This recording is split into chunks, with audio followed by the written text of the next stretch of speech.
Streamline with Ikman and very very very congratulation. First of all हम लोगों ने जो है फिजिक्स कंप्लीट कर ली है बच्चों, और अब जो है हम स्टार्ट करने वाले हैं कल से। मतलब कल हमने 11th की पूरी फिजिक्स कंप्लीट कर ली थी, अब हम 12th स्टार्ट करने वाले हैं बच्चों। एक मिनट रुक जाओ, एक मिनट मुझे रुक जाओ, एक मिनट। वेल बच्चों, कल हमने 11th कंप्लीट कर ली है, ठीक है। मैंने ऊपर से तुम्हें सारी चीज़ें बता दी थी। अब मेरी एक बात ध्यान से सुनो, वो बच्चे जिन्हें ये लग रहा है कि मतलब जो है सिर्फ 11th में से वही 4 कॉन्सेप्ट आने वाले हैं, बच्चों नहीं, ऐसा नहीं होने वाला है। वो मैंने आपको important, the most important concept बताए। बाकी आपको जो है ऊपर से सारी चीज़ों के फॉर्मूलाज वगैरह, थर्मोडायनेमिक्स अगर आपकी अच्छी है तो आप एक बार देख लेना, अगर नहीं है तो फिर इस मोमेंट पर I will not recommend you to study your thermodynamics, क्योंकि थर्मोडायनेमिक्स में क्या है कि बहुत वास्ट चीज़ें हैं और ये टाइम भी नहीं है, तुम कंफ्यूज भी हो जाओगे, राइट। तो इसलिए मैं बोल रही हूँ कि जो है उसको फिलहाल के लिए छोड़ देना, थोड़ी ब्राइटनेस बढ़ा लेते हैं। अब मैं दिख रही हूँ अच्छे से, राइट। तो आज हम करने वाले हैं 4 चैप्टर कंप्लीट करने वाले हैं आज हम फिजिक्स के, ठीक है। कल की पीपीटी में शेयर कर दूंगी, आई एम सो सॉरी, ठीक है। आई एम सो सॉरी, मैं भूल गई थी इसे, तो मैं शेयर कर दूंगी। एंड बाकी अभी हम स्टार्ट करते हैं। आज की वीडियो में मैं आपको मैंने सोचा कि मैं आपको सारे फॉर्मूलाज रिवाइज करवा दूँ एक बार, ऊपर से चीज़ें बता दूँ, इंपॉर्टेंट चीज़ें बता दूँ, इंपॉर्टेंट क्वेश्चंस बता दूँ, कॉन्सेप्ट बता दूँ। एंड बाकी जो है फिर आपको तो इतना बाकी मेहनत तो आपको अल्टीमेटली खुद ही करनी पड़ेगी। एंड बच्चों प्लीज़ ये नहीं है कि सारा जो मैं यहाँ पढ़ा रही हूँ उसी पर रिलाई करो, ठीक है, क्योंकि टाइम कम है, टाइम बाउंडेड है हम लोग, इसीलिए मैं जो है आपको इंपॉर्टेंट चीज़ें बता रही हूँ। बाकी आपको अगर आपने चीज़ें पढ़ रखी हैं तो आपको सारी चीज़ें रिवाइज करनी है। मच्छर यहाँ पे बहुत है, मेरा दुख कौन समझेगा, ठीक है। तो स्टार्ट कर लेते हैं। ये है एक्चुअली गेस्ट रूम। किसका गेस्ट रूम? हॉस्टल, सरोजनी का गेस्ट रूम है गाइज।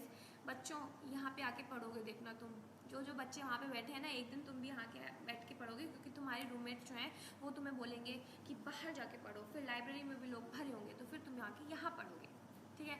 यहाँ पर अक्सर लोग गेस्ट जो आते हैं, जैसे पेरेंट्स आते हैं, तो वो यहाँ पे बैठते हैं, बट मैं यहाँ पे वीडियो बनाती हूँ, ठीक है। तो मैं कहाँ थी? मैं थी तुम्हारे कि आज हम 4 चैप्टर करने वाले हैं। कौन सा? फर्स्ट चैप्टर है तुम्हारे इलेक्ट्रिक चार्जेस एंड फील्ड, फिर इलेक्ट्रोस्टैटिक एंड कैपेसिटेंस वाला चैप्टर, फिर तुम्हारा करंट वाला चैप्टर, इलेक्ट्रिसिटी करंट वाला, और फिर उसके बाद तुम्हारा मैग्नेटिज्म वाला चैप्टर। हम 4 करने वाले हैं। इसमें इंपॉर्टेंट कॉन्सेप्चुअल क्वेश्चंस मैं तुम्हें बताने वाली हूँ, ठीक है। इलेक्ट्रिक चार्ज क्या होता है? अब ये सब बेसिक चीज़ें तो तुम्हें ये स्लाइड्स में पता चली जाएंगी, स्लाइड्स में शेयर कर दूंगी, इसमें से पढ़ लेना। बेसिक है सब। इलेक्ट्रिक चार्ज क्या होता है तुम्हें पता ही है ना। उसके बाद 2 चार्जेस होते हैं, पॉजिटिव नेगेटिव होते हैं। हमेशा नेगेटिव जो तुम्हारा ऑपोजिट चार्जेस होते हैं वो क्या करते हैं, वो अट्रैक्ट करते हैं, negative charges repel, like similar charges repel each other, ठीक है। उसके बाद कंडक्टर्स एंड इंसुलेटर्स क्या होते हैं? कंडक्टर्स जो इलेक्ट्रिक करंट को कंडक्ट करते हैं, इंसुलेटर्स जो उनको कंडक्ट नहीं करते हैं, राइट। उसके बाद आ जाता है properties of charge. Properties of electric charge में थोड़ा क्वांटिजेशन आ जाता है, Q equals to any. Additivity यानी कि जो टोटल चार्ज एक पूरे सिस्टम में होता है वो एल्जेब्रिक सम होता है all the individual charges present, right. उसके बाद कंजर्वेशन, ये सब तुम्हें ऊपर से देख लेना। कूलम्ब्स लॉ बहुत इंपॉर्टेंट है, ठीक है। कूलम्ब्स लॉ तुम्हारा बहुत इंपॉर्टेंट है, ठीक है। इसकी जो भी के की वैल्यू है, 1.45 की वैल्यू है, ये सब तुम्हें जो है अच्छे से आना चाहिए, ठीक है। उसके बाद तुम्हारा force between multiple charges, superposition principle, ये देख लेना एक बार। ये मैंने पूरा स्लाइड्स में बता दिया, इसको देख लेना अच्छे से, ठीक है। उसके बाद प्रॉपर्टीज एक बार इलेक्ट्रिक फील्ड लाइंस की जरूर पढ़ लेना, कॉन्सेप्चुअल क्वेश्चंस आते हैं यहीं से बनते हैं, ठीक है। तो एक बार जो है तुम्हें देखना है ज़रूर। एंड वो बच्चे जिन्हों की ताजु 12th हुई है, तुम्हारा रिजल्ट भी आने वाला है बच्चों, डोंट वरी, बस आने ही वाला है आप लोगों का रिजल्ट, ठीक है।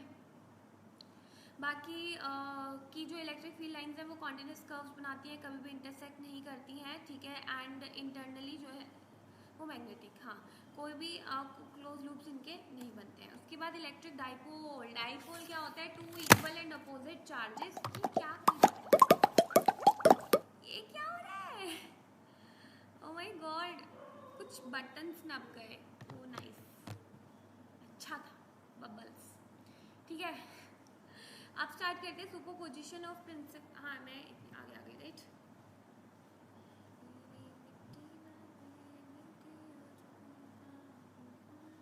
इलेक्ट्रिक डाइपोल क्या होता है? इलेक्ट्रिक डाइपोल होता है 2 equal and opposite charges separated by a very small distance t, ठीक है। यानी कि p यानी कि तुम्हारा electric dipole Q into 2a, ठीक है। ये तुम्हारा बहुत इंपॉर्टेंट है। And electric dipole at axial point, ठीक है, एंड इक्वेटोरियल पॉइंट, ये दोनों के फॉर्मूलाज में फॉर्मूला शीट अटैच की हुई है मैंने, लास्ट में वो देख लेना। Electric flux, total number of electric field line जो एक यूनिट एरिया से पास करती है, ठीक है, तुम्हारा वो इलेक्ट्रिक फ्लक्स होता है ना, तुम्हें पता ही होगा। और ई कॉस थीटा होता है electric flux phi equals to E cos theta. उसके बाद आ जाता है तुम्हारे चार्ज एंड कैपेसिटर। देखो मैंने इसमें कैपेसिटेंस वाला इलेक्ट्रोस्टैटिक, जैसे कि वो यूनिट तो एक ही है ना, तो मैंने कैपेसिटेंस, बाकी तुम्हें मेरे हैंडमेड नोट्स जो है ऑलरेडी टेलीग्राम पे मैंने शेयर कर रखे हैं। सिर्फ फर्स्ट और सेकंड चैप्टर के वो नोट्स नहीं है, क्योंकि वो थोड़े से पुराने हैं, लाइक मैंने पिछले साल बनाए थे, तो वो जो है ये मर ही नहीं रहे यार, हाथ ही नहीं आ रहे, मैं क्या करूँ, बस इतने मोटे मोटे बच्चे काटने में लगे, ठीक है। तो मैं बोल रही थी कि वो नोट्स मैंने ऑलरेडी शेयर कर रखे हैं, एक बार देख लेना बच्चों, उनको अच्छे से देख लेना, अच्छे से देख लेना वो सारे नोट्स को। एंड वो बहुत ही शॉर्ट एंड बहुत प्रिसाइज नोट्स है, बहुत अच्छे नोट्स हैं, मैंने उन्हीं से पढ़ के सारे एग्जाम दिए, टू बी वेरी ऑनेस्ट, ठीक है। एंड फिर बात कर लेते हैं कैपेसिटर की। कैपेसिटर तुम्हें पता ही है, ठीक है। और एक नेट चार्ज कैपेसिटर में क्या होता है, ये जो कॉन्सेप्ट है ना, ये हमेशा क्लियर होना चाहिए कि एक नेट चार्ज कैपेसिटर में कितना होता है, 0 होता है, ठीक है। और तुम्हें पता है कि चार्ज हमेशा तुम्हारे सरफेस के आउटसाइड लाई करता है, इनसाइड नहीं होता है। इनसाइड तुम्हारा चार्ज कितना होता है, 0 होता है ना। उसके बाद तुम्हारा एक वो है इक्विपोटेंशियल सरफेस, जहाँ पे पोटेंशियल ऑल ओवर सेम होगा, वो सब प्रॉपर्टीज एक आइडियल बैटरी की, ये देख लेना, ठीक है। अब हम क्वेश्चंस पे आ जाते हैं, और इलेक्ट्रोस्टैटिक वाले चैप्टर से तुम्हारा वो बहुत इंपॉर्टेंट है। इक्विपोटेंशियल सरफेसेस हो गए, तुम्हारा कैपेसिटेंस हो गया तुम्हारा, और क्या है उसमें, और तुम्हारी बैटरीज तो इम्पॉर्टेंट है ही है। उसके बाद हाँ, पॉइंट चार्जेस और potential difference, electric potential difference, जो भी है वो तीनों जो चीज़ें हैं वो अच्छे से याद कर लेना, उनकी यूनिट से याद कर लेना, ठीक है। और इसमें एक और चीज़ इम्पॉर्टेंट है, हाँ बस यही है, इक्विपोटेंशियल सरफेसेस देख लेना। और वो जो कैविटी जहाँ पे तुम्हारा करंट लैग करता है, वो वाले कॉन्सेप्ट, वो सब छोटे छोटे कॉन्सेप्ट है, वो सब देख लेना एक बार, ठीक है। फर्स्ट क्वेश्चन है, the size of charge bodies are very small. अगर तुम्हारी साइज जो है, आई होप कि तुम क्वेश्चंस ट्राई कर रहे हो, क्वेश्चंस नहीं ट्राई होते, जो क्वेश्चन नहीं समझ में आता उसको मेल कर दिया करो, ठीक है, मैं उन्हें सॉल्व करूँगी, डोंट वरी। 15 तक हमने कंप्लीट करना है ये सब, केमिस्ट्री भी, ठीक है। एंड आज कितनी डेट हो गई है, आज है 8, तो 9, 10, यानी कि परसों तक हम ये फिजिक्स भी डन कर लेंगे, उसके बाद हम केमिस्ट्री डन करेंगे, ठीक है। 15 के बाद तुम्हारे डाउट सेशंस होंगे, मॉक पेपर्स होंगे, तुम्हें दिए जाएंगे, तुम सॉल्व करोगे, प्रैक्टिस करोगे, जितने भी तुम्हारे डाउट्स हैं। कितने बच्चों को ना वो कोडिंग वाले क्वेश्चन में डाउट है, वो 4th क्वेश्चन जो था, अब मैं इतना थक गई उन्हें बताते बताते कि नेक्स्ट वीडियो में वो उसका एडिट सही किया, वो थोड़ी टाइपिंग मिस्टेक हो गई थी, तो मैंने क्वेश्चन होमवर्क दिया था, तो बच्चे बहुत कन्फ्यूज है उसमें, ठीक है। तो a size of charge bodies are very small compare to the distance between them, they treat them as point charges. क्या तुम्हें किसी के आवाज़ आ रही है, ये सरोजनी में बहुत सारे जीव जंतु प्राणी रहते हैं जो कि तुम्हारे कमरे में भी घुस जाते हैं और तुम बहुत परेशान रहते हो, ठीक है। तो जब तुम्हारे क्या कहते हैं, साइज ऑफ चार्ज बॉडीज बहुत स्मॉल होता है, डिस्टेंस बिटवीन देम, उन्हें क्या बोलते हैं, पॉइंट चार्ज बोलते हैं, है ना। और पॉइंट चार्ज समझ रहे हो। उसके बाद if the size of charge bodies are हाँ, the force per unit charge क्या होता है, इलेक्ट्रिक फील्ड ही तो होता है, इलेक्ट्रिक फील्ड ही तो होता है, F=QE, कहीं याद आया। उसके बाद the force per unit charge is known as electric field. State true और false, the total charge of the isolated system is not conserve, this is false. जो टोटल चार्ज एक आइसोलेटेड सिस्टम का क्या होता है, वो कंजर्व्ड ही तो होता है। गले में भी बच्चे काट रहे हैं यहाँ पे तो, ठीक है। What is the dielectric constant of a metal, metal का डाइलेक्ट्रिक कांस्टेंट तो इनफाइनाइट होता है, डाइलेक्ट्रिक कांस्टेंट क्या याद है, ये सब कॉन्सेप्ट क्लियर करो बच्चों, ठीक है। उसके बाद नेक्स्ट क्वेश्चन देख लो, ये वही क्वेश्चन हमारा आ गए हैं यहाँ पे। 5th क्वेश्चन देखो, if a charge of 1 coulomb is placed at a distance of 1 metre from other charge of the same magnitude in a vacuum, it experiences an electric field repulsion of the magnitude of 9 × 10⁹ newton. देखो अगर एक charge जो 1 coulomb का है उसको हमने 1 metre के distance पे रखा है, और मैग्नीट्यूड क्या है और कहाँ पे रखा है, हमने वैक्यूम में रखा है, तो उसका जो इलेक्ट्रिक फोर्स जो उस पर क्या होगा, वो एक इलेक्ट्रिकल फोर्स लगेगा उस पर, और वो कौन सा होगा, रिपल्सिव फोर्स होगा, ऑब्वियस सी बात है, ठीक है, क्योंकि यहाँ पे दिया है कि इलेक्ट्रिकल फोर्स लगा है, वो भी रिपल्शन ऑफ मैग्नीट्यूड। तो तुम्हें क्या निकालना है, यहाँ पे तुम फॉर्मूला लगाओगे, तभी तो मैं बोल रही हूँ कूलम्ब्स लॉ याद कर लो, F=1/4πε0 Q1 Q2 upon r², value डालो, ठीक है, सारी वैल्यूज डाल दो, तुम्हारा आंसर निकल आएगा। फिर आ जाता है the quantization of charge indicates that, यार ये मच्छरों ने तो the quantization of charge indicates that charge which is a fraction of charge on an electron is not possible. The next question is कि देखो क्वांटिजाइजेशन ऑफ चार्ज होता क्या है। पहली बात तो क्वांटिजाइजेशन ऑफ चार्ज होता है कि जब हम कुछ बोलते हैं कि किसी के ऊपर कुछ चार्ज है, ठीक है, हम बोलते हैं कि कितने इलेक्ट्रॉन उसके ऊपर है, वही तो होता है उसका चार्ज, है ना। उसका मतलब क्या है कि उसमें कितने इलेक्ट्रॉन्स हैं, तो पूरा चार्ज ही जो है वो एक इलेक्ट्रॉन से एसोसिएट किया जाता है, ठीक है। तो उसके बाद the property which differentiate two kind of charges is called, वो कौन सी प्रॉपर्टी है जो डिफरेंशिएट करती है दो काइंड ऑफ चार्जेस को, हम उसे पोलैरिटी बोलते हैं, प्लस नेगेटिव, ठीक है।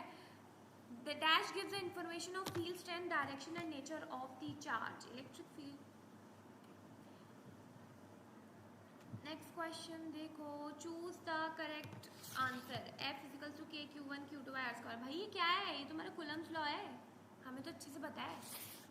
Next question, what happens when a glass rod is rubbed with silk, ये प्रोटॉन ले लेगी सिल्क से, ये सब तुमने बेसिक जब स्टार्ट किया होगा, क्योंकि क्या होता है कि जो तुम्हारे एक्सेसिव इलेक्ट्रॉन्स होते हैं वो ग्लास से सिल्क की तरफ ट्रांसफर हो जाते हैं। जब तुम्हारे इलेक्ट्रॉन्स वहाँ पे ट्रांसफर हो जाएंगे तो जो ग्लास रॉड को जब हम रब करेंगे एक सिल्क के साथ, तो वो क्या होगा कि जो उसके एक्सेसिव इलेक्ट्रॉन कहाँ से ग्लास में से सिल्क में ट्रांसफर हो जाएंगे, तो जो ग्लास रॉड हो जाएगी, जब उसके नेगेटिव पार्ट चले गया तो उसमें ज़्यादा क्या बच जाएगा, पॉजिटिव बच जाएगा, तो वो जो है सिल्क नेगेटिव हो जाएगा और तुम्हारा ग्लास रॉड पॉजिटिव हो जाएगा।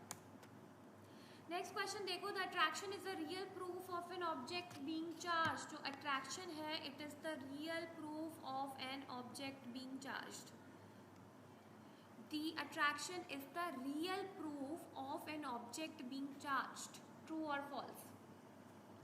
तो बच्चों मुझे एक बात बताओ कि जो अट्रैक्शन होता है वो क्या रियल प्रूफ होता है कि किसी ऑब्जेक्ट कोई चार्ज है कि नहीं, ये फॉल्स है बच्चों। ऐसा क्यों, ऐसा इसलिए क्योंकि जब चार्ज पार्टिकल्स अट्रैक्ट करते हैं फिर रिपेल करते हैं, अट्रैक्शन भी वहाँ पे होता है, ठीक है। Attraction can also occur between the charge particle, समझ रहे हो, और एक न्यूट्रल ऑब्जेक्ट के बीच में भी हो सकता है।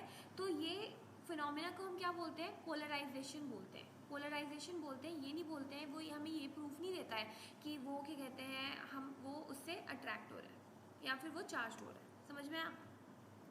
इफ एन नेक्स्ट क्वेश्चन देखो, if an object is positively charge theoretically mass of the object, देखो अगर तो तुम्हारा ऑब्जेक्ट जो है वो क्या करेगा, अगर ऑब्जेक्ट जो है वो पॉजिटिवली चार्ज है तो थ्योरेटिकली उसका मास क्या करेगा, उसका मास जो है वो स्लाइटली डिक्रीज करेगा, ठीक है, रिमेन्स द सेम में डिक्रीज और स्लाइटली डिक्रीज करेगा। ऐसा क्यों होगा, क्योंकि जो है, और वो इतना ज़्यादा, तुम मानोगे नहीं, वो इतना ज़्यादा डिक्रीज होगा कि वो अनमेजरेबल होगा। ऐसा क्यों होगा, क्योंकि जो तुम्हारा ऑब्जेक्ट है वो पॉजिटिवली चार्ज हो रहा है जब वो अपने इलेक्ट्रॉन्स लूज़ कर रहा है, समझ रहे हो। तो वो पॉजिटिवली चार्ज कब होगा, जो वो अपने इलेक्ट्रॉन्स लूज़ करेगा। इसका मतलब क्या होता है कि प्रोटॉन्स जो है वो ज़्यादा उसमें हो गए हैं इलेक्ट्रॉन से ज़्यादा, इसी की वजह से जो है उसका मास क्या करेगा, डिक्रीज हो जाएगा। Next question, Why is gold used in the gold leaf electroscope? अब ये जो तुम्हारा एक्सपेरिमेंट था, ये जो है, क्योंकि गोल्ड जो है क्या है, तो हमने गोल्ड लीफ इलेक्ट्रोस्कोप वाले एक्सपेरिमेंट में हमने गोल्ड को ही यूज़ किया था, क्योंकि जो गोल्ड होता है वो प्रिवेंट क्या करता है, एयर करेंट्स को प्रिवेंट करता है और अफेक्ट करता है the movement of the gold leaves को, है ना। चार्ज प्रेजेंट है कि नहीं है, वो गोल्ड लीफ इलेक्ट्रोस्कोप हुआ था ना, तो वहाँ पे वैसे तो इतना इम्पॉर्टेंट नहीं है, तो इसीलिए हमने जो है इसको वो प्रिवेंट करता है करेंट्स को फ्रॉम अफेक्टिंग द मूवमेंट, तो इसीलिए हमने उसको यूज़ किया था, ठीक है। उसके बाद नेक्स्ट क्वेश्चन पे आ जाओ, वैसे इतना इम्पॉर्टेंट नहीं है वो, ठीक है, तो उस पर इतना ध्यान मत देना। What happens to the plates of the apparatus if we measure alternating charge using a gold leaf oscilloscope? Questions किसने डाल दिए, ये है भी नहीं इतने वैसे तो वो डाइवर्ज नहीं करता है और मतलब वो स्टेशनरी ही रहता है ये। वैसे तुम एक्सपेरिमेंट देख लेना, बट ऐसा है नहीं इसमें कुछ, ठीक है।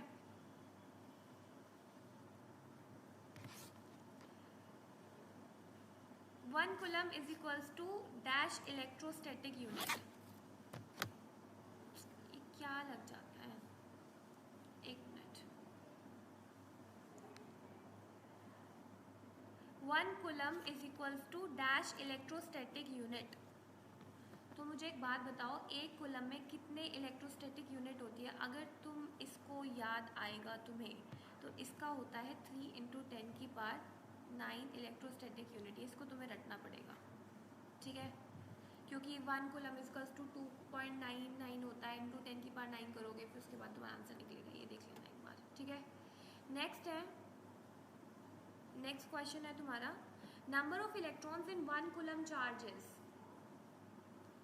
ये तुम्हें सब याद करना पड़ेगा। Number of electrons, number of protons, कितने कितने होते हैं। तो number of electrons in 1 coulomb charge कितना होता है? 1.602। एक सिंगल इलेक्ट्रॉन पे चार्ज कितना होता है? 1.602 × 10⁻⁻19 कूलम। याद है कुछ? अगर तुम इसको वो करोगे, n इज इक्वल्स, जैसे कि q is equals to n ही होता है कि नहीं होता है? तो हमें क्या निकालना है? हमें निकालना है n निकालना है कि एक कूलम चार्ज में कितने इलेक्ट्रॉन्स हैं। तो 1/1.602 × 10⁻19 करोगे, उसके बाद तुम्हारा एक आंसर निकल के आता है, दैट इज 6.25 × 10⁻20। वैसे तो 18 होता है, यहाँ पे 18 क्यों नहीं दिया? 18 होता है शायद, if I am not wrong. यार 18 ही होता है, यहाँ पे ऑप्शन क्यों नहीं दिया? वैसे गलत क्वेश्चन है क्या? क्वेश्चन में गड़बड़ है यार शायद, क्योंकि 18 होता है। एक बार चेक करना तुम लोग भी, 18 होता है। 18 को कर दो ऑप्शन में, ये कहीं मिस्टेक हो गई है शायद। Next is, two equally charge pairs attract each other, now if they touch each other then they will. देखो, अगर दो इक्वली चार्ज पेयर्स जो हैं वो एक दूसरे को अट्रैक्ट कर रहे हैं, ठीक है, अगर हम उनको now if they touch each other, तो वो एक दूसरे से क्या करेंगे? रिपेल करेंगे। ऐसा क्यों होगा? क्योंकि जो है इससे जब वो एक दूसरे को टच करेंगे तो वो अपना चार्ज शेयर करेंगे, और ठीक है, और सेम साइन का चार्ज होगा तो वो एक दूसरे को रिपेल करेंगे। Which among the following can not be the charge of a charged body? 4.8 × 10⁻,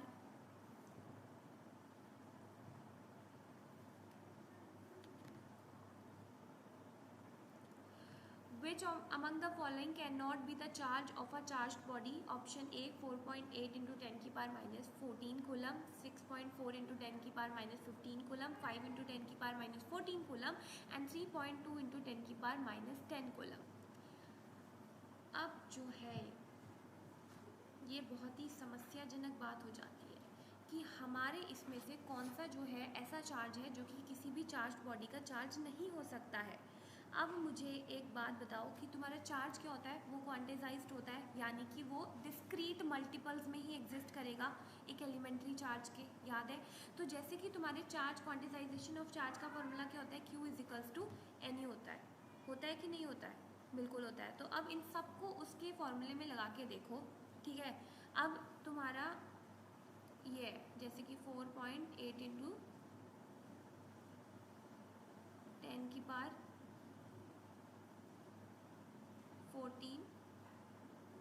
upon 1.6 × 10⁻19 coulomb. तो जब तुम इसे सॉल्व करके देखोगे, अगर तो वो सब डिस्क्रीट मल्टीपल्स में आया फिर इंटीजर्स में आते हैं तो फिर पॉसिबल है। ये तुम्हें पूरा ट्राई करके देखना पड़ेगा, चारों में ट्राई करके देखना, जो कि कोई भी इंटीजर नहीं होगा इसका निकालने के बाद, वो तुम्हारा इसका आंसर हो जाएगा। समझ में आया? सब ट्राई करने हैं तुम्हें। Next is the total flux through the faces of the cube with side of length a if a charge q is placed at corner a of the cube is. तुम मानोगे नहीं, ये सेम क्वेश्चन हमारे exam में आया था, like बहुत easy है, इसको तो रट ही लो मेरे अकॉर्डिंग, तो बिल्कुल इसे रटना ही मेरे अकॉर्डिंग सही होगा, ठीक है। तो आंसर इसका क्यू बाय एप्सिलॉन नॉट है बच्चों। ऐसा इसलिए क्योंकि तुम क्या करोगे, गॉस लॉ अप्लाई करोगे। गॉस लॉ में तुम्हारा integral of E dot D A, ठीक है, तो E Q enclosed upon E not हो जाएगा। उसके बाद क्या करोगे कि तुम जैसे कि चार्ज जो है वो सारे कॉर्नर ऑफ द क्यूब में रखा है, तो वो क्या है, वो क्यूब के अंदर इंक्लोज्ड है, राइट। तो चार्ज इंक्लोज कितना हो जाएगा, वो हो जाएगा तुम्हारा क्यू। तो क्यू इंक्लोज जिसका तो क्यू इक्वेशंस लगा के देखोगे, उसके बाद जब तुम फॉर्मूला लगाओगे तो तुम्हारा आंसर काटा पीटी करके क्यू बाय एप्सिलॉन नॉट आ गया। ये मेरे को अच्छे से रटा हुआ है, तो तुम भी रट लो मेरे अकॉर्डिंग, ठीक है। Next question is a charge q is placed at the center of the line joining 2 point charges plus q and plus q as shown in the figure. The ratio of charge capital Q and small q is. तो हमें पता है ऐसे same questions आए हैं हमारे exam में, and मेरे को तो ऐसा लगता है ना कि इनके आंसर ही तुम्हें रट लेने चाहिए। नहीं, मैं ऐसा तुम्हें सजेस्ट नहीं करूँगी। देखो तुम्हारा क्या है कि तुम्हारा हमें सिस्टम को इक्विलिब्रियम में लगाना है ना। अगर हमें सिस्टम को इक्विलिब्रियम में लाना है तो तुम्हारा नेट फोर्स है क्यू पे, है ना। The net force on Q, ऐसे करना है, हमें इक्विलिब्रियम में लाना है। तो हम इसे क्या लिख सकते हैं, हम इसे और कैपिटल क्यू वन छोटा q 4 pi epsilon nought r square, 4 pi epsilon nought r square plus q upon 4 pi epsilon nought 2x का स्क्वायर इक्वल्स टू 0 रखोगे, इक्विलिब्रियम में डालना है, काटा पीटी करोगे, -1/4 आएगा। हमें तो ये आंसर ही रेडी गए थे, इतनी प्रैक्टिस की थी हम लोगों ने। अब बच्चों ये देखो तुम्हारे इतने ही क्वेश्चन थे, मैंने तुम्हें कॉन्सेप्ट बता दिए हैं कि तुम्हारे ये छोटे छोटे प्लस क्यू माइनस क्यू वाले क्वेश्चन आएंगे या फिर कॉन्सेप्चुअल बेस्ड क्वेश्चन आएंगे, और ये तुम्हारे सारे फॉर्मूलाज है। Quantization of charge Q is equals to N E होता है, ठीक है, और ई की वैल्यू -1.6 × 10⁻19 कूलम होता है। कूलम्स लॉ याद रख लेना। रिलेटिव परमिटिविटी या फिर डाइलेक्ट्रिक कांस्टेंट, ठीक है, E R equals to M upon E naught, ठीक है। Third charge in equilibrium, third charge in electric field due to point charge, continuous charge distribution, dipole movement, axial point, equatorial point, इन सब के formulas याद रखो। And ये सारे formulas जो हैं तुम्हें इस कॉपी में मिल जाएंगे। मैंने बोला था फॉर्मूला शीट प्रोवाइड करूँगी, तो मैं नोट्स के साथ प्रोवाइड कर देती हूँ। इनको सबको रटना और बस बेसिक तुम्हें 1-2 स्टेप में तुम्हें आंसर मिल जाएगा, and that is so easy. अब हम आ जाते हैं इलेक्ट्रोस्टैटिक एंड कैपेसिटेंस वाले क्वेश्चंस पे। अब हम इलेक्ट्रोस्टैटिक एंड कैपेसिटेंस के क्वेश्चंस करें, समझ में आया। पहले मैंने उसके बारे में तुम्हें ब्रीफ तो बता ही दिया था, अब करते हैं। 1 वोल्ट इज इक्विवेलेंट टू, अब तुम्हें जो है अगर पता हो 1 volt is equivalent to 1 joule per coulomb, 1 joule per coulomb, यानी कि ये तो यहाँ पे है, तो ये इसका आंसर हो गया, ठीक है। याद रखो ये सब कॉन्सेप्चुअल ऐसे आएंगे, बहुत इजी होंगे, और तुम्हें यही नहीं पता होगा फिर तुम सोचोगे काश हमने पढ़ा होता, ठीक है। तो नेक्स्ट क्वेश्चन देख लो। Which of the following statement is true? Electrostatic force is a conservative force. Potential at a point is the work done per unit charge in bringing up charge from any point to infinity. Electrostatic force is non-conservative. Potential is the product of charge and work. अब देखो ये क्या है, conceptual question है। अगर तुम्हें यही नहीं पता होगा कि इलेक्ट्रोस्टैटिक फोर्स एक कंजर्वेटिव फोर्स है, तो तुम आगे के ऑप्शंस पढ़ोगे। बट जिस बच्चे को पता है कि इलेक्ट्रोस्टैटिक फोर्स एक कंजर्वेटिव फोर्स होता है, तो उससे क्या होगा, कंजर्वेटिव फोर्स समझते हो ना, कंजर्वेटिव फोर्स वो होता है कि जब work done in moving a object, जब दो पॉइंट के बीच में से एक ऑब्जेक्ट को लाने के लिए जितना वर्क डन लगता है, अगर तो वो इंडिपेंडेंट होगा अपने पाथ टेकन से, तो that is your conservative force. And if it is path dependent तो वो नॉन कंजर्वेटिव हो जाएगा। But electrostatic force is path independent, right, तो इसीलिए वो एक कंजर्वेटिव फोर्स होता है, ठीक है।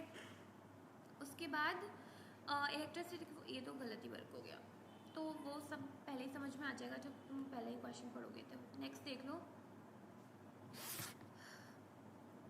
The work done in bringing a unit positive charge from infinite distance to a point at distance x from a positive charge q is W, then the potential at that point is.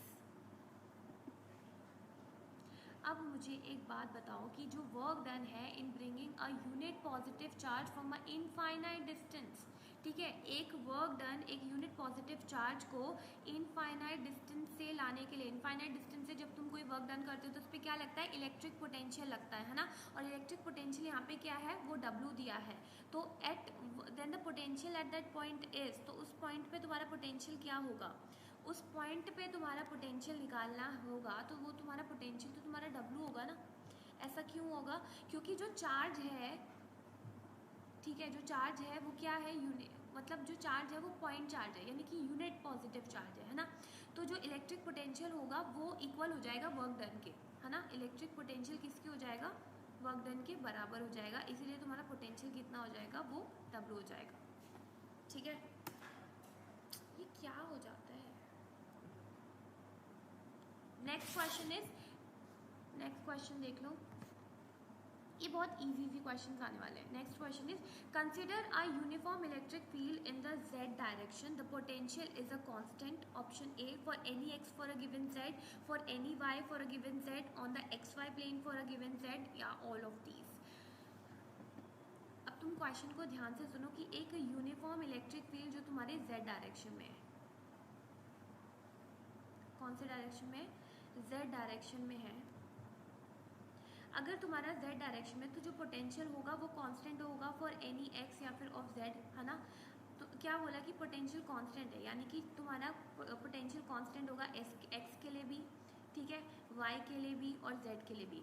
तो जो XY plane होगा, है ना, जो तुम्हारा XY plane है, ठीक है, तुम्हारा XY प्लेन है, तो उस पर क्या होगा,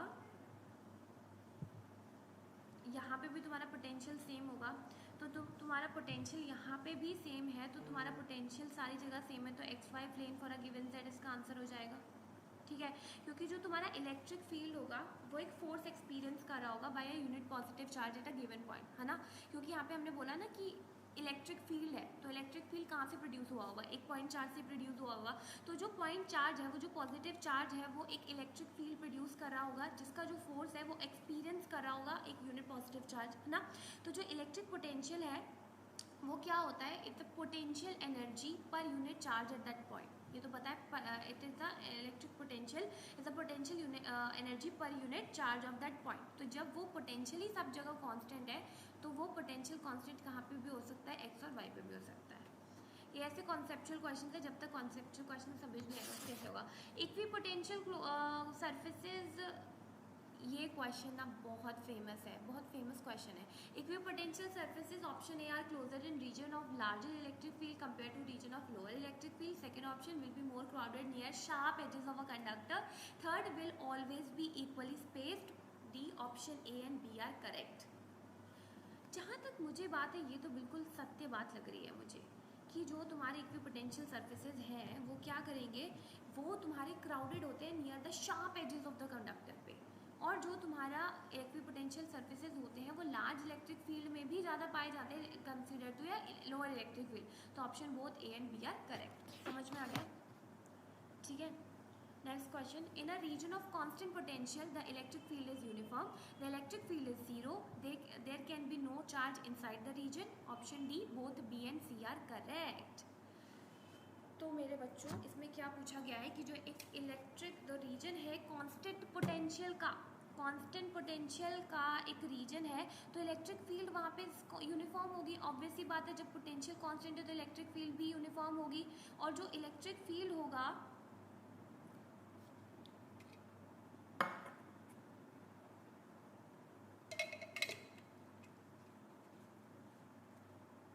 देखो, तुम्हारा अगर कांस्टेंट पोटेंशियल है तो इलेक्ट्रिक फील्ड तो वहाँ पे ज़ीरो होगा ही होगा, ठीक है, वहाँ पे ज़ीरो होगा ही होगा। तो उसके साथ जो है, अगर ज़ीरो है तो इलेक्ट्रिक फील्ड यूनिफॉर्म भी तो होगा, ऑब्वियस ही बात है। तो ऑप्शन बी, जो बी और सी जो है वो तुम्हारे करेक्ट है, क्योंकि तुम्हारा अगर इलेक्ट्रिक फील्ड ज़ीरो है तो उसके अंदर कोई भी चार्ज नहीं होगा उस रीजन के अंदर।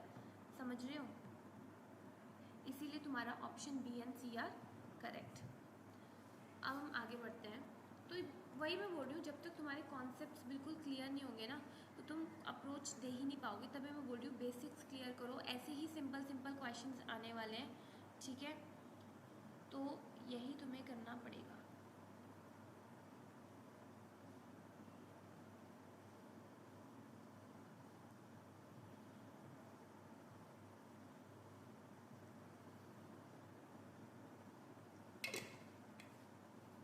अब जिस बच्चे के बेसिक क्लियर होंगे उसे ये तो समझ में आ गया कि इसका आंसर बी और सी नहीं है। बच्चों कितने एक्टिव हो ना, ये भी देखना पड़ता है कभी कभी। अब जिन बच्चों का तो दिमाग घुमा कि मैम ने क्या बोल दिया कि इलेक्ट्रिक फील्ड यूनिफॉर्म भी होगा, अगर ज़ीरो है तो यूनिफॉर्म कैसे हो जाएगा, है ना। तो ऑप्शन तो बी और सी करेक्ट है, ये तो बी और सी करेक्ट है, बट मैम ने ये क्यों बोला कि इलेक्ट्रिक फील्ड यूनिफॉर्म होगा।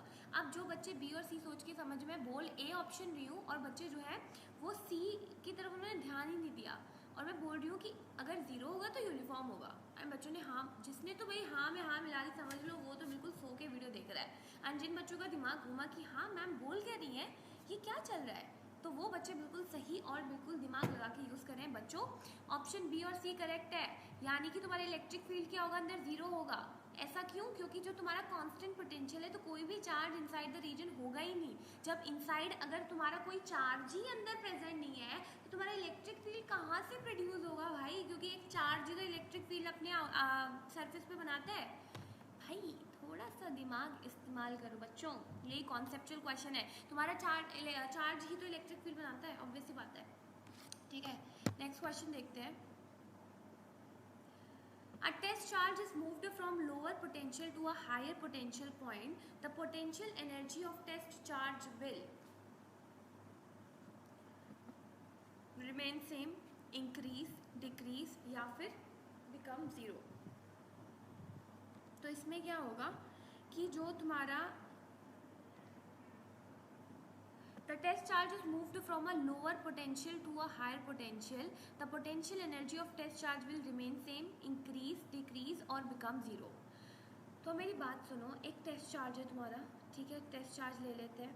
वो क्या है कि तुम्हारा उसको लोअर पोटेंशियल से जो है हम हायर पोटेंशियल पे लेके जा रहे हैं, तो इसका पोटेंशियल एनर्जी क्या होगा टेस्ट चार्ज का, वो इंक्रीज करेगा बच्चों। इंक्रीज क्यों करेगा, क्योंकि जो वर्क डन कर रहे हैं to move the charge particle against the electric field, है ना। हम क्या करें, वर्क डन करें अगेंस्ट द इलेक्ट्रिक फील्ड, क्योंकि हम उसे lower potential to higher potential लेके जा रहे हैं। तो जब उसको अगेंस्ट इलेक्ट्रिक फील्ड के हम वर्क डन करवा रहे हैं तो उसका पोटेंशियल एनर्जी क्या हो जाएगा, वो इंक्रीज हो जाएगा। V is equals to minus D V by R, नहीं V is equals to minus D V by D R. ये सब फॉर्मूलाज अच्छे से याद करना, ठीक है। तो next is dielectric constant for a metal is 0, infinite, 1 और 10। सोच रहे होंगे इतने इतने इतने इजी क्वेश्चन कहाँ से ला रहे हो। डाइलेक्ट्रिक कांस्टेंट एक मेटल का इनफाइनाइट होता है, क्योंकि जो इलेक्ट्रिक फील्ड होता है एक मेटालिक कंडक्टर के वो जीरो होता है, समझ रहे हो। एक मेटालिक कंडक्टर के जो तुम्हारा इलेक्ट्रिक फील्ड होता है वो जीरो होता है, क्योंकि तुम्हारे सारे चार्जेस तो आउटसाइड द सरफेस लाई करते हैं। जब तुम्हारे सारे चार्जेस आउटसाइड द सरफेस लाई करें तो इनसाइड तो इलेक्ट्रिक फील्ड जीरो होगा ही होगा, है ना। तो डाइलेक्ट्रिक कांस्टेंट क्या हो जाएगा, वो तुम्हारा इनफाइनाइट हो जाएगा। Next question is when air is replaced by a dielectric medium of constant k, the maximum force of attraction between two charges separated by a distance increases k times, remains unchanged, decreases k times and increases k की power -1 times। अब मुझे एक बात बताओ, जब air है हम उसको रिप्लेस कर दे रहे हैं by dielectric medium of constant के, ठीक है, तो इसमें क्या होगा कि तुम्हारा डाइलेक्ट्रिक कांस्टेंट क्या है, के है, उसका maximum force of attraction between the two charges separated by a distance, maximum force of attraction यानी कि यहाँ पे कूलम्ब्स लॉ लगेगा। और परमिटिविटी क्या होती है, E इज इक्वल्स टू के एप्सिलॉन नॉट। एप्सिलॉन नॉट यहाँ पे क्या होता है, फ्री स्पेस होता है, permittivity of the free space. तो जब ये तुम पूरा फॉर्मूला निकाल के रखोगे तो जो तुम्हारा maximum kinetic energy, maximum force of attraction जो होता है दो चार्जेस का, वो डिक्रीज करता है के टाइम्स, ठीक है, क्योंकि जो मीडियम है हम उसको डाइलेक्ट्रिक कांस्टेंट के से रिप्लेस कर दे रहे हैं। एक बार करके देखना, तुम्हारी वो डिक्रीज ही करेगी। नेक्स्ट क्वेश्चन, ये सब कॉन्सेप्चुअल है, सारे कॉन्सेप्चुअल है। In a parallel plate capacitor the capacity increases if area of the plate is decrease, distance between the plate is decrease, area of the plate is decrease, dielectric constant decrease. अब जिसको वो formula याद है, C is equals to A epsilon naught बच्चा अच्छे से कर लेगा इसे, है ना, क्योंकि तुम्हारा फॉर्मूला क्या है, ये फॉर्मूला है तुम्हारा, जिसको फॉर्मूला याद है वो अच्छे से कर लेगा कि पैरेलल प्लेट कैपेसिटर में जो कैपेसिटी होती है वो इंक्रीज़ करती है अगर एरिया ऑफ द प्लेट जो है वो इंक्रीज़ करता है, क्योंकि जो तुम्हारे कैपेसिटेंस है वो डायरेक्टली प्रोपोर्शनल है to the area of the plate के। तो तुम्हारा आंसर डायरेक्टली प्रोपोर्शनल हो गया, अगर वो बढ़ेगा तो वो भी बढ़ेगा, ठीक है। Next question, a parallel plate air capacitor is charged to a potential difference of V volts. After disconnecting the charging battery, the distance between the plates of the capacitor is increased using an insulating handle. As a result, the potential difference between the plate increases, decreases, does not change or become zero. Parallel plate capacitors हैं, ठीक है। अब इसमें क्या बोला गया है कि इस charge to potential difference V volt की डिस्कनेक्ट कर दिया हमने बैटरी से, the distance between the plates of the capacitor is increase using an insulating handle, ठीक है। हम इसको क्या कर रहे हैं कि हम इसको डिस्टेंस को जो है उसको कैपेसिटर के उसको इंक्रीज कर दिया कि इंसुलेटिंग हैंडल से। As a result the potential difference between the plates, potential difference between the plates क्या होगा, वो इंक्रीज करेगा। ऐसा क्यों होगा, क्योंकि जो कैपेसिटेंस है, जो तुम्हारा कैपेसिटेंस है वो डिक्रीज करेगा जैसे जैसे तुम्हारा प्लेट का सेपरेशन इंक्रीज करेगा। अभी तो फॉर्मूला बताई थी हम कि C is equals to A epsilon not by D। तो जो तुम्हारा D होता है वो क्या होता है, सेपरेशन बिटवीन द प्लेट्स। अगर तुम्हारा सेपरेशन जो है वो क्या कर रहा है यहाँ पे डिक्रीज कर रहा है, तो तुम्हारा कैपेसिटेंस क्या करेगा, वो तुम्हारा इंक्रीज हो जाएगा। नहीं, तो तुम्हारा कैपेसिटेंस है वो डिक्रीज हो जाएगा। और पैरेलल प्लेट, अगर तुम्हारा पैरेलल प्लेट सेपरेशन जो है वो इंक्रीज हो रहा है, तुम्हारा कैपेसिटेंस डिक्रीज हो जाएगा। और जो चार्ज है प्लेट पे वो कांस्टेंट रहेगा जब तक जब जो है हम उसको डिस्कनेक्ट करेंगे बैटरी से, तब भी वो उस पर कांस्टेंट रहेगा। तो अगर कैपेसिटेंस डिक्रीज हो जाएगा due to increase in the potential difference, ठीक है। तो पोटेंशियल डिफरेंस यहाँ पे डिक्रीज हो जाएगा, क्योंकि तुम्हारा जैसे ही हमने प्लेट्स के पैरेलल लाइक जो तुम्हारा डिस्टेंस है बिटवीन द प्लेट्स, ठीक है, कैपेसिटर के, हम उसको अगर इंक्रीज कर रहे हैं, अगर उसको चार्ज करने के बाद वो इंक्रीज हो रहा है और अगर हम उसको डिस्कनेक्ट कर रहे हैं तो पोटेंशियल बिटवीन द प्लेट्स जो है वो इंक्रीज हो जाएगा। वो इसलिए होगा क्योंकि जो कैपेसिटेंस है वो डिक्रीज हो जाएगा जैसे जैसे तुम्हारा प्लेट का जो सेपरेशन है वो इंक्रीज होगा। तो चार्ज जो है वो कॉन्स्टेंट रहेगा आफ्टर डिस्कनेक्शन होला ऑल्सो, तो कैपेसिटेंस डिक्रीज हो जाएगा जैसे तुम्हारा पोटेंशियल डिफरेंस इंक्रीज होगा। ये सब वो फॉर्मूले ही है, ठीक है, बस तुम्हें फॉर्मूले याद करने हैं। C equals to K epsilon not by D के, वो सब याद करना है, ठीक है। Then comes two identical capacitors are joined in parallel charged to a potential V, separated and then connected in series. A positive plate of one is connected to negative of the another. Which of the following is true? Option A, the charges on the free plated connected together are destroyed. Option B, the energy stored in the system increases. Then the potential difference between the free plate is 2V. The option D, potential difference remains constant. देखो बच्चों,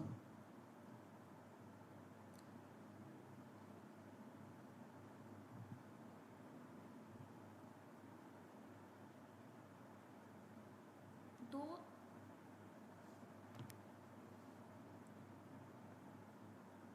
identical capacitors हैं, हमने उन्हें parallel में join कर दिया है, ठीक है। तो अगर हम उन्हें पैरेलल में ज्वाइन करेंगे, ठीक है, और उनका पोटेंशियल क्या है, V है, सेपरेट किससे किया है हमने, एंड फिर हमने उसको सेपरेट कर दिया और उनको सीरीज़ में डाल दिया। वो पहले पैरेलल में थे, फिर उसके बाद हमने उनको सीरीज़ में लगा दिया, ठीक है। और जो पॉजिटिव प्लेट है एक का, वो नेगेटिव ऑफ द दूसरे के साथ कनेक्टेड है। तो इसमें ट्रू क्या होगा, इसमें ट्रू होगा कि जो charges in the free plated connected together will be destroyed, the energy stored in the system will increase. ऐसा क्यों होगा, एनर्जी तुम्हारी सिस्टम की इंक्रीज क्यों हो जाएगी, क्योंकि जब कैपेसिटर पैरेलल में था तो वो सेम पोटेंशियल डिफरेंस शेयर कर रहे थे, ठीक है। ईच कैपेसिटर का कैसे चार्ज कैसे स्टोर करता है, Q is equals to CV होता है, कैपेसिटेंस इनटू पोटेंशियल, ठीक है। तो जब हमने डिस्कनेक्ट कर दिया, तो अगर जब हम उसको डिस्कनेक्ट कर देंगे, अगर हम उसका एक का पॉजिटिव दूसरे के नेगेटिव के साथ जोड़ेंगे, तो जो टोटल चार्ज होगा वो जो है वो सेम होगा, बट जो कंबाइंड रेजिस्टेंस हो जाएगा वो हाफ हो जाएगा।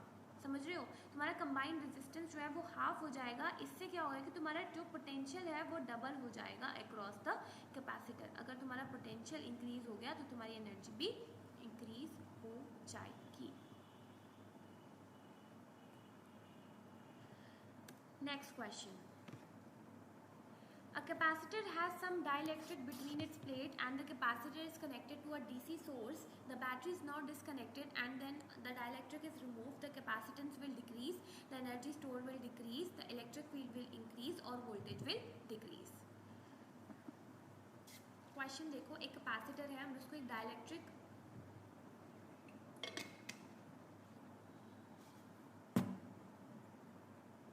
के साथ जोड़ रखा है, कैपेसिटर को कनेक्ट करें एक डीसी सोर्स के साथ, डायरेक्ट करंट को सोर्स के साथ।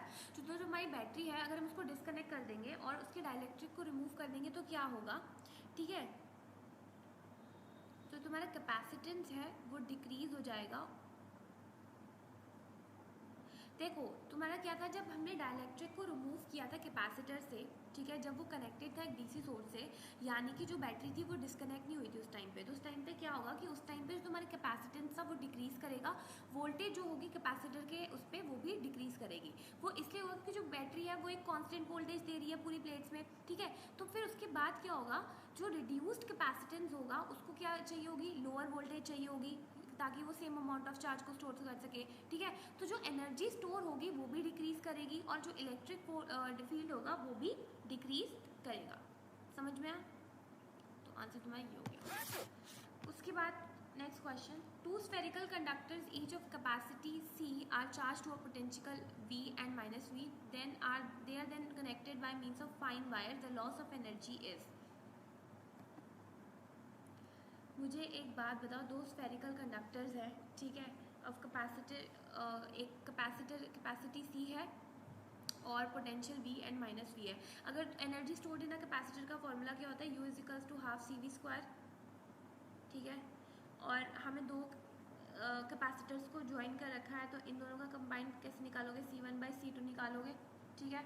तो उसके बाद ये पूरा फॉर्मूला वगैरह में तुम्हें निकाल के जो है आंसर मिल जाएगा, उसे निकाल लेना, ठीक है। वैसे इसका आंसर CV² आएगा, लॉस ऑफ एनर्जी निकाल के देख लेना। रटे हुए क्वेश्चंस हैं ये, देखो मैंने तुम्हारे लिए सारे फॉर्मूलाज वाले लगा रखे हैं, ये सारे फॉर्मूलाज बहुत इंपॉर्टेंट है, इलेक्ट्रोस्टैटिक पोटेंशियल का, इलेक्ट्रोस्टैटिक पोटेंशियल डिफरेंस का, potential gradient, relation between E and V, point charge, dipole, rotating, ये सब फॉर्मूलाज तुम्हारे लिए अच्छे से दिए हैं, इसको याद कर लेना। अब हम क्वेश्चन चैप्टर 3 पे आ जाते हैं, करंट इलेक्ट्रिसिटी पे। What is the order of magnitude of the resistance of a dry human body, it is 10⁴ coulomb, ठीक है।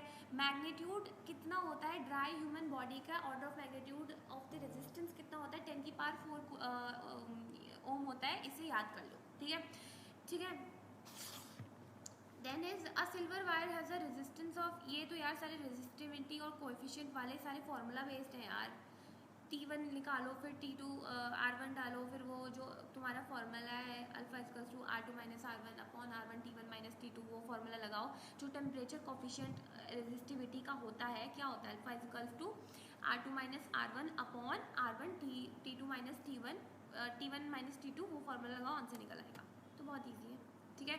The rate of flow of electric charge through any cross section of a conductor is also known as electric current, वही तो chapter पढ़ रहे हैं हम, ठीक है। Then is the mobility of donated by new, ये तो हमें पता है।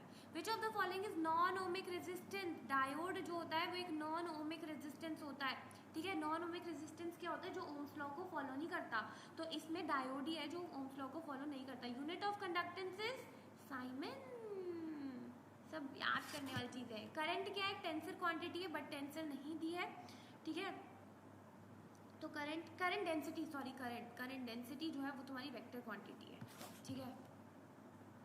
देन कम्स मैग्नीट्यूड और डायरेक्शन दोनों चाहिए। डेंसिटी क्या होती है, J is equal to I upon A, magnitude भी चाहिए और डायरेक्शन भी चाहिए, ठीक है। Then is the resistivity of certain metals और alloys drop to 0 when they are cooled below a certain temperature, this phenomena is known as super conductivity, ठीक है। Then comes state true or false. The total resistance of the series combination is more than the greatest resistance of the circuit. This is true. जो total resistance एक series में जोड़ता है तो उसमें क्या होता है, C1 plus like R1 plus R2 plus R3 होता है, बट पैरेलल में क्या होता है 1/R1 प्लस 1/R2, तो इसलिए वो डिक्रीज होता है, यहाँ पे वो इंक्रीज करेगा। Then comes the opposition offered by the electrolyte of the cell to the flow of current through itself is known as internal resistance. जब इलेक्ट्रोलाइट्स के बीच में जो रेजिस्टेंस फ्लो करता है that is your internal resistance. ये current current electricity के सारे तुम्हारे फॉर्मूलाज हैं, इनको एक बार देख लेना, बहुत अच्छे फॉर्मूलाज हैं, एक बार तुम इनको गो थ्रू कर लेना। इन्हीं फॉर्मूलाज पे डायरेक्ट बेस्ड क्वेश्चंस बनेंगे एंड वो डायरेक्ट बेस्ड क्वेश्चन तुम्हारे रेजिस्टेंस से आ सकते हैं, ठीक है, और मोबिलिटी से क्वेश्चन आ सकता है, डेंसिटी से आ सकता है, ड्रिफ्ट वेलोसिटी से आ सकता है, तो ये डायरेक्ट क्वेश्चन आएंगे। अब आ जाते हैं मूविंग चार्जेस एंड मैग्नेटिज्म पे। तो जो मैग्नेटिक मूवमेंट होता है, current I carrying a circular coil radius R, number of N terms varies at R square, ठीक है, क्योंकि जो मैग्नेटिक मूवमेंट होता है जो कि एक current carrying a circular coil of R radius R and number of turn जो है वो आर स्क्वायर से वेरी करता है। नेक्स्ट क्वेश्चन देखो, the magnetic field at the centre of a circular current carrying conductor coil is given by B equals to mu not I upon 2R, ठीक है। तो ऐसा यूनिट ऑफ मैग्नेटिक फील्ड है tesla, tesla भाई साहब ने दी थी तो टेस्ला ही है। When the charge particle moves in a combined magnetic and electric field and the force acting is known as Lorentz force. Lorentz force क्या होता है, मैग्नेटिक प्लस इलेक्ट्रिक जो फोर्स इंपैक्ट करता है, दैट इज लॉरेंट्ज फोर्स, ठीक है। Magnetic field at any point inside the straight solenoid is B equals to mu naught Ni, ये तो फॉर्मूला ही याद है ना हमें, mu naught Ni, D option है, ठीक है। Cyclotron is a device used to accelerate the positively charge particles, बस इतना याद करो। आई नो साइक्लोट्रॉन तुम्हारे सिलेबस से हट गया था, बट इतना याद करो। 1 gauss is equals to 10⁻⁻⁴ tesla. Next question is कि स्टेट ट्रू और false, a cyclotron is device used to accelerate uncharge particles. अभी तो हमने बोला कि वो चार्ज पार्टिकल्स करते हैं, वो भी पॉजिटिवली चार्ज पार्टिकल्स, ठीक है। लॉरेंट्ज फोर्स क्या होता है, F is equals to Q V into B plus E, ठीक है। Then the concept of displacement current was introduced by Maxwell, ये तो तुमने अभी आगे जाके पढ़ना है, बट यहाँ मैक्सवेल ने ही डिस्प्लेसमेंट करंट बताया था। जो तुम्हारे कंडक्टर के अंदर जो तुम्हारा आईडी होता है, that is your displacement current, ठीक है। तो वो मैक्सवेल ने दिया था, जिन्होंने uncertainty of ampere circuital law बताया था। ये सारे फॉर्मूलाज याद करो, डायरेक्ट क्वेश्चन आएगा, बायट-सावर्ट लॉ से आएगा, ठीक है, और तुम्हारा एम्पियर सर्किटल लॉ से डायरेक्ट क्वेश्चन आएगा, लॉरेंट्ज फोर्स पूछ लेगा, और हाँ, और वो जो तुम्हारा magnetic field due to a long infinite wire नहीं है, जो LV क्रॉस B वाला फॉर्मूला है, I is equals to LV cross B वाला फॉर्मूला जो है वो भी देख लेना एक बार, ठीक है। सो that's all for this video. अभी तो बहुत ज़्यादा टाइम हो गया, शायद ये वीडियो बहुत स्ट्रेच हो गई होगी, but still no worries. I hope you like it, and if you like it then do like subscribe. ज़्यादा टाइम ही नहीं हुआ, 47 मिनट हुए हैं, बस ये क्वेश्चंस को प्रैक्टिस करना है। एंड अभी इतना तो पता चल गया कि तुम्हें कॉन्सेप्ट क्लियर करने की आवश्यकता है, तो कॉन्सेप्ट क्लियर करके रखो। इन 4 चैप्टर्स के फॉर्मूलाज दे दिए, अपने नोट्स खोलो, मेरे ही नोट्स खोलो, 3rd एंड 4th चैप्टर के तो हैं, वो खोलो, उनको पढ़ो, एंड कल से हम बाकी के 4 या 5 चैप्टर्स करेंगे। So that's all for this video. If you like it then do like, subscribe and share to streamline with Ikman. Till then bye bye.